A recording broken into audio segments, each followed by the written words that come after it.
খাদিজাতুল কুবরা নবীর মুখের দিকে তাকা বলে, ইয়া রাসূলুল্লাহ, ইয়া হাবিবাল্লাহ, নবী গো, আমার মৃত্যুর আগে আমার নবীর আমার মাথার বালিশ হইছে, এর চাইতে বেশি আনন্দ আর কি হয়?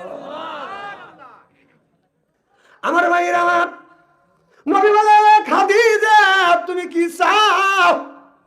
খাদিজাতুল কুবরা বলে, ইয়া রাসূলুল্লাহ, ইয়া হাবিবাল্লাহ, আমি তো দুনিয়ায় তেমন আমল করি নাই গো নবীজি, দান কয়টা তো করি নাই। ও নবীজি, আমি আপনার মুখে শুনেছি এই কবরের মধ্যে মানুষকে শোয়াইলে এই কবর নাকি একটা থাসি মারবে, একটা সিবি মারবে গো নবীজি। আমি খাদিজা, আমার শরীরে কিচ্ছু নাই গো নবীজি।